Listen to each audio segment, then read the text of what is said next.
Madame la vice-présidente, chers collègues, nous le vivons chaque jour et l'actualité récente le démontre, la mobilité est une préoccupation majeure des habitants. Cette délibération n'en est que plus importante puisqu'elle concerne la rétrocession par l'État de voies de très grand passage fréquentées chaque jour par plusieurs milliers de Grands Lyonnais, de salariés, d'habitants. À tous, nous devons la sécurité et la possibilité de se déplacer. Aujourd'hui, j'interviens en tant que conseillère métropolitaine de Synergie élus et citoyens, mais également en tant que maire de l'Ouest lyonnais et de Dardilly, directement concernée par cette délibération.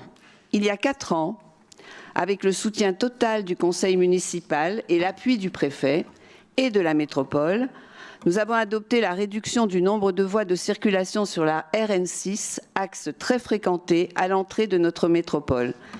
Cette décision, prise en concertation avec les habitants, intervenait dans le cadre de la mise en service de la liaison A89-A6 décidée par l'État dans le secteur.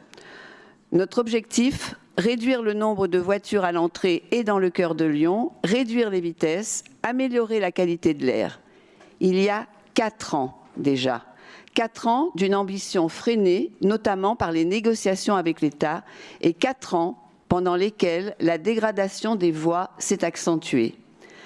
Cette dynamique visait aussi à développer un espace dédié au transport en commun et au vélo, afin d'offrir une alternative compétitive à la voiture solo aux Grands Lyonnais comme aux habitants des territoires plus au nord, qui empruntent la RN6 pour travailler dans les entreprises de la métropole. Aujourd'hui, la voie lyonnaise qui se dessine sur la RN6 poursuit cette ambition. Une réunion s'est tenue la semaine dernière à ce sujet. Elle a permis d'aboutir à un consensus autour de ce projet entre les communes de Lisieux, Limonest, Dardilly et la métropole. Vous le savez, notre groupe reste très attaché à une métropole riche de ses communes qui travaillent avec elle dans l'intérêt collectif. Aussi, permettez-moi de vous remercier, ainsi que le vice-président Bagnon, pour le travail collaboratif engagé, même s'il reste encore beaucoup de choses à travailler, notamment la place accordée au transport en commun, avec par exemple la possibilité de prolonger le 10E jusqu'à Lisieux. Nous pourrions également profiter des négociations avec l'État pour remettre sur les rails la gare de Limonest ou le tram-train Lausanne-Lyon. Autant de solutions pour réduire le nombre de véhicules à l'entrée et dans l'agglomération. Alors nous voterons cette délibération avec une invitation, que les négociations n'entravent pas la réalisation de ce projet. L'issue est primordiale pour les habitants. C'est en cela que notre groupe est partagé et attend également les conclusions des négociations avec l'État. Ce désengagement financier est alarmant et la rétrocession ne peut pas se faire dans ces conditions.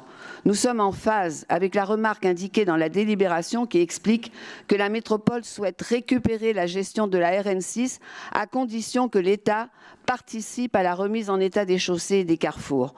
On ne peut pas passer outre cette remise à niveau. Je pense à l'aspect sécuritaire, notamment le rond-point de la Garde, particulièrement dangereux, ou encore à l'état de la voirie. Je pense aux présences conjuguées du P+R de la Porte de Lyon ou encore de la volonté de la commune de créer une zone artisanale dans le secteur avec l'appui de la métropole. Je pense aux enjeux économiques, démographiques et environnementaux à l'entrée de l'agglomération.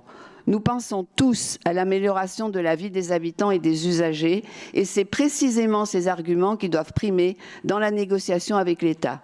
Pour la RN6, comme pour toutes les autoroutes citées dans cette délibération. Je vous remercie.